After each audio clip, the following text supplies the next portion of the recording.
3월 2일 화요일 새벽 예배를 하나님 앞에 올려드리겠습니다. 시편 51편 1절에서 9절 말씀 보도록 하겠습니다. 포악한 자여, 내가 어찌하여 악한 계획을 스스로 자랑하는가? 하나님의 인자하심은 항상 있도다. 내 혀가 심한 악을 꾀하여 날카로운 삭도같이 간사를 행하는도다. 내가 선보다 악을 사랑하며 의를 말함보다 거짓을 사랑하는도다. 간사한 혀여, 너는 남을 해치는 모든 말을 좋아하는도다. 그런즉 하나님이 영원히 너를 멸하시며 너를 붙잡아 내 장막에서 뽑아내며 살아있는 땅에서 내 뿌리를 빼시리로다. 의인이 보고 두려워하며 또 그를 비웃어 말하기를 이 사람은 하나님을 자기 힘으로 삼지 아니하고 오직 자기 재물의 풍부함을 의지하며 자기의 악으로 스스로 든든하게 하던 자라 하리로다. 그러나 나는 하나님의 집에 있는 푸른 감람나무 같으며 하나님의 인자하심을 영원히 의지하리로다. 주께서 이를 행하셨으므로 내가 영원히 주께 감사하고 주의 이름이 선하심으로 주의 성도 앞에서 내가 주의 이름을 사모하리이다. 아멘. 성경은 종종 사람을 나무로 비유합니다. 특히 시편 1편은 의인을 시냇가에 심은 나무로 악인은 바람에 나는 겨로 묘사를 합니다. 시편 1편의 나무와 겨의 이미지처럼 시편 52편도 의인과 악인의 삶을 선명하게 비교하고 있습니다. 시편 52편을 통해 하나님께 뿌리를 내린 사람들의 행복을 묵상해 보도록 하겠습니다. 먼저는 악인입니다. 뿌리가 뽑히는 사람이겠죠. 악인에게는 몇 가지 특징이 있습니다. 그 첫째는 그들이 항상 악한 계획을 세웁니다. 세 번역으로 1절을 읽어드리면 오 용사여, 너는 어찌하여 악한 일을 자랑하느냐? 너는 어찌하여 경건한 사람에게 저지른 악한 일을 쉼없이 자랑하느냐? 그리고 둘째는 항상 악한 말을 합니다. 이것을 또 세 번역으로 읽어드리면요. 2절, 너는 속임수의 명수야. 너의 혀는 날카로운 칼날처럼 해로운 일만 꾸미는구나 라고 말합니다. 그리고 4절에서도 너 간사한 인간아, 너는 남을 해치는 말이라면 무슨 말이든지 좋아하는구나 라고 말하고 있습니다. 그러면서 세 번째는 선보다 악을, 의로움보다 거짓을 사랑하는 특징이 있습니다. 3절 말씀을 세 번역으로 다시 읽어드리면요. 너는 착한 일보다 악한 일을 더 즐기고 옳은 말보다 거짓 말을 더 사랑하는구나. 이런 특징에 딱 맞아 떨어지는 사람이 바로 사울에게 고자질했던 에돔 사람 도액입니다. 사울에게 쫓기고 있던 다윗이 아히멜렉의 집에서 도움을 얻는 것을 본 도액은 악한 생각과 악한 말 그리고 거짓으로 이익을 보려고 했습니다. 도액과 같이 행동하면 당시에는 어느 정도의 재물을 얻을 수 있고 출세를 할 수도 있었습니다. 하지만 이것은 하나님이 주시는 상급과는 더 멀어지는 행위이죠. 세상이 주는 이익은 잠시이지만 하나님이 내리신 징벌은 영원합니다. 하나님은 도액과 같은 사람을 영원히 멸하시고 그 뿌리를 뽑아버리겠다라고 5절에서 경고하고 있습니다. 결국 도액은 잠시의 형통을 맛보았으나 하나님의 영원한 징계를 피하지는 못했습니다. 하나님의 사람들은 잠시보다 영원을, 재물보다 권력보다 하나님을 선택해서 영원한 상급을 기대하며 살아야 합니다.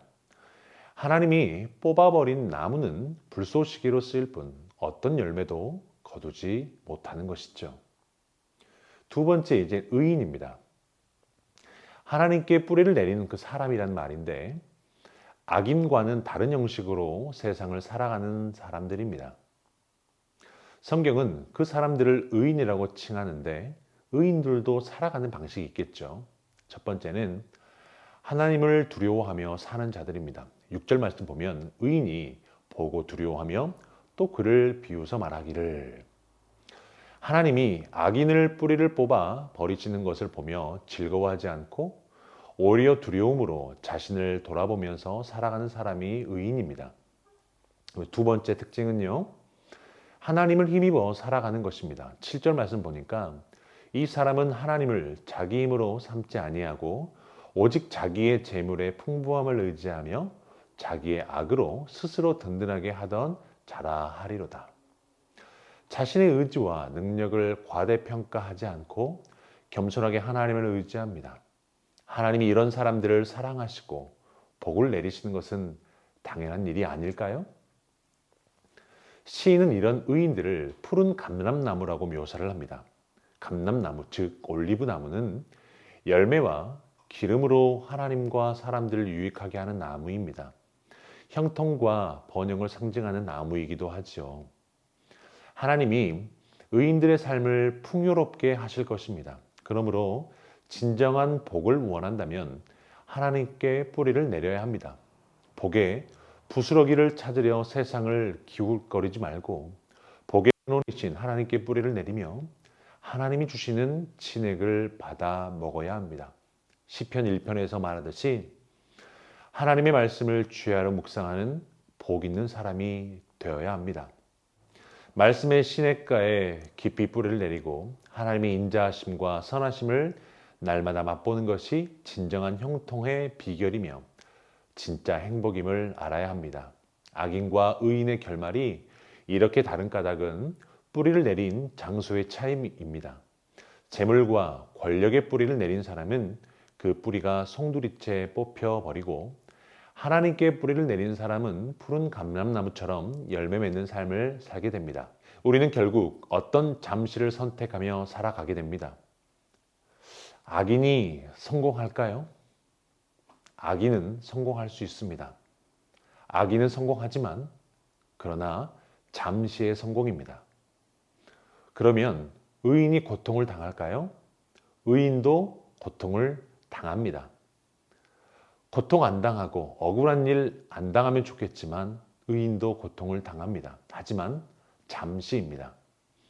악인의 성공의 잠시를 선택하고 영원한 형벌을 선택하느냐? 아니면 의인의 고통의 잠시를 선택하고 영원한 형통을 선택하느냐? 여러분은 어떤 잠시를 선택하고 따라가시겠습니까? 사랑하는 성도 여러분, 이 땅에서 잠시 고통할지라도 영원한 형통의 뿌리를 내리는 여러분 되기를 주의 이름으로 축원합니다. 악인들이 잠시 성공할지라도 그들과 같은 것을 기대어 의지하지 말고 주님을 의지하며 오늘도 미련해 보이는 십자가의 길을 걸어가는 여러분 되기를 축복합니다. 우리 말씀 붙들고 함께 기도하겠습니다. 우리의 삶에 영원한 은혜를 사모하며 하나님께 뿌리를 내리는 삶이 되게 하옵소서. 주 안에서 우리에게 주시는 진정한 형통과 진짜 행복을 기다리며 기대하며 기도하는 성도들이 되게 하옵소서. 우리 함께 기도하겠습니다.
교회를 위해서 기도할 때에 담임 목사 청빙의 과정이 순탄하게 진행되게 하시고 하나님의 선하신 인도를 받게 하옵소서.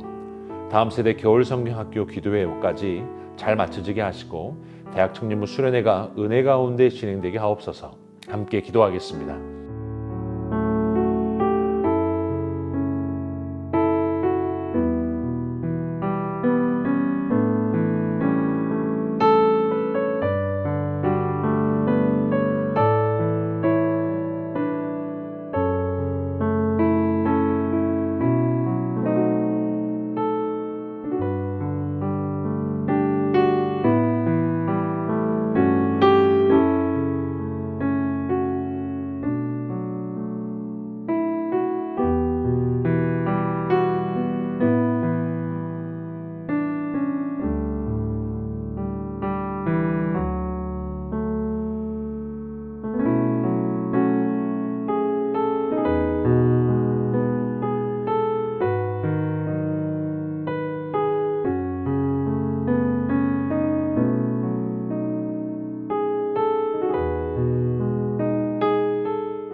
나라를 위해서 기도할 때 코로나로 인해 어려운 상황과 환경 속에서도 기도하면서 하나님의 때를 기다리게 하시고 백신 접종이 원활하게 이루어지게 하옵소서.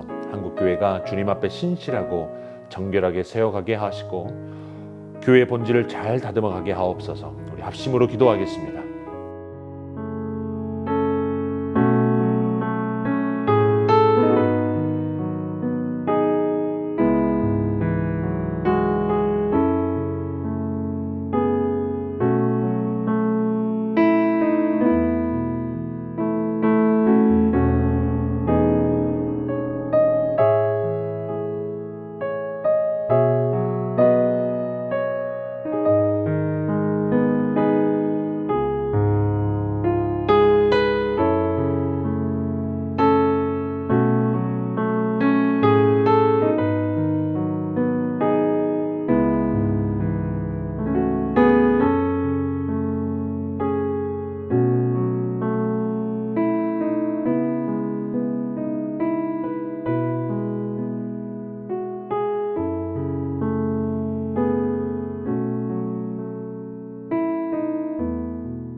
우리 탄자니아의 조병원 선교사님, 허선옥 선교사님을 위해서 기도하겠습니다. 선교사 비자가 문제없이 원활하고 순조롭게 진행되게 하시고 가정 가운데 건강을 잘 지켜주시고 가정의 평안함 가운데 지켜주옵소서. 또 김인혜 집사님, 정임 집사님, 김영자 권사님, 김찬준 집사님, 정승훈 권사님, 김봉남 권사님, 조금열 집사님, 안행순 집사님, 최혁기 성도님, 정성희 집사님 어머님을 위해서 우리 다 같이 합심으로 기도합니다.